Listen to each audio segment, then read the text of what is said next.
اعوذ باللہ من الشیطان الرجیم بسم اللہ الرحمن الرحیم۔ اسلامک ڈائمنڈز کے ساتھیوں کو السلام علیکم۔ اللہ تعالیٰ وحدہ لا شریک ہے، وہ اکیلا ہے، نہ وہ کسی کا باپ ہے اور نہ ہی کسی کا بیٹا۔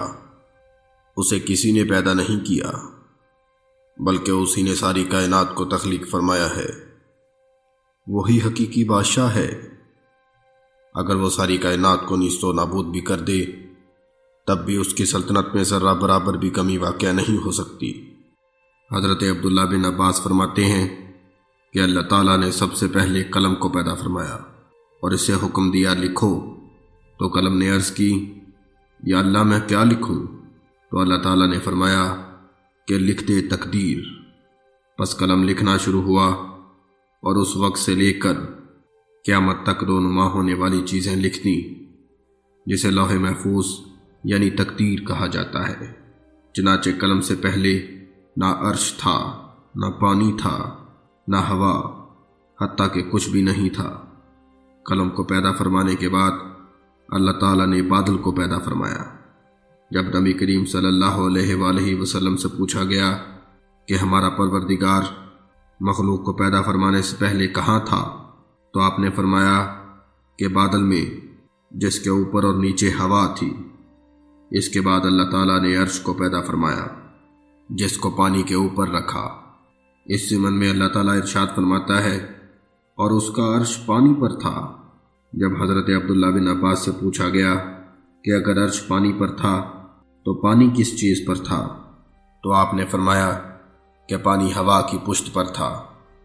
اللہ تعالیٰ نے زمین و آسمان کو 6 دن میں پیدا فرمایا اور پھر ہر دن کو الگ الگ نام دیے، جن میں ایک کا نام ابجد یعنی یوم الاحد تھا، جو کہ اتوار کا دن تھا۔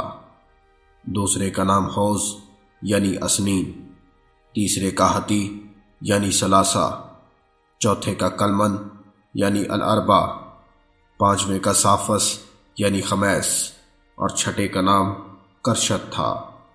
روایات میں ہے کہ آسمانوں کی تعداد بھی 7 ہے اور زمینوں کی تعداد بھی 7 ہے۔ اللہ تعالیٰ نے کائنات کی تخلیق کی ابتدا یوم الاحد یعنی اتوار کو شروع کی۔ ایک دفعہ نبی کریم صلی اللہ علیہ وآلہ وسلم یہودیوں کو کائنات کی تخلیق کے بارے میں بیان فرما رہے تھے۔ آپ صلی اللہ علیہ وآلہ وسلم نے فرمایا کہ اللہ تعالیٰ نے زمین کو اتوار اور پیر کے روز پیدا فرمایا، پہاڑوں اور ان کے ذخائر، معدنیات وغیرہ کو منگل کے روز پیدا فرمایا، درخت، پانی، شہر، آبادیاں، ویران جگہوں کو بدھ کے دن پیدا فرمایا۔ پھر نبی کریم صلی اللہ علیہ وآلہ وسلم نے اس آیت کی تلاوت فرمائی، کیا تم اس ذات کا انکار کرتے ہو جس نے زمین کو 2 دن میں بنایا اور تم اس کے لیے شرکا قرار دیتے ہو، حالانکہ وہی رب العالمین ہے، اور اسی نے زمین کے اوپر پہاڑ بنائے اور اس زمین کے اندر نفع بخش چیزیں رکھیں اور اسی زمین کے اندر لوگوں کی غذائیں مقرر فرمائی، اور یہ سب عمل 4 دن میں مکمل ہوا۔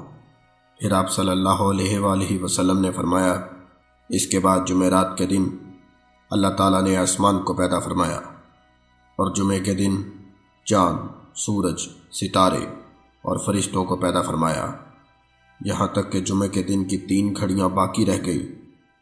پھر پہلی گھڑی میں لوگوں کی عمریں اور دوسری میں آفات و مصائب کو پیدا فرمایا، اور تیسری اور آخری گھڑی میں آدم علیہ السلام کو پیدا فرمایا۔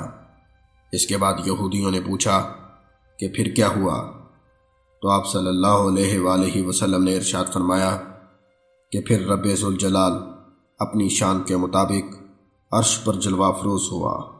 اس پر یہودیوں نے اللہ رب العزت کی شان میں گستاخی کی اور کہنے لگے کہ آپ کی بات بالکل درست ہے۔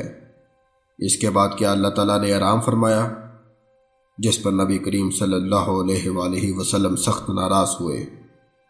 پھر اس آیت کا نزول ہوا، ہم کسی قسم کی تھکاوٹ کا شکار نہیں ہوئے، جو کچھ یہ کہتے ہیں آپ اس پر صبر کیجیے۔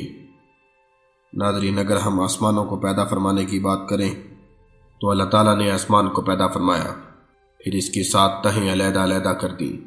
اور ہر ایک تہ ایک آسمان کہلائی، اور اس طرح 7 تہیں 7 آسمان بنی۔ اللہ رب العزت نے رات کو دن سے پہلے پیدا فرمایا۔ رات دن کے پیدا ہونے کے متعلق مختلف اقوال ہیں۔ کچھ کا کہنا یہ ہے کہ دن رات سے پہلے پیدا ہوا، اور کچھ یہ کہتے ہیں کہ رات دن سے پہلے پیدا ہوئی۔ اس اختلاف کو اللہ تعالیٰ نے کچھ اس طرح دور فرمایا کہ اللہ تعالیٰ نے قرآن پاک میں ارشاد فرمایا، کیا خلقت کے اعتبار سے تم زیادہ دشوار ہو یا آسمان کے کہ جسے ہم نے بنایا، پھر اسے درست کیا، اس کی رات کو ڈھانپا اور اس کی روشنی کو نکالا۔ ناظرین، آج تک کے لیے اتنا ہی۔ اللہ رب العزت آپ کا اور میرا حامی و ناصر ہو۔ مجھے اجازت دیجیے۔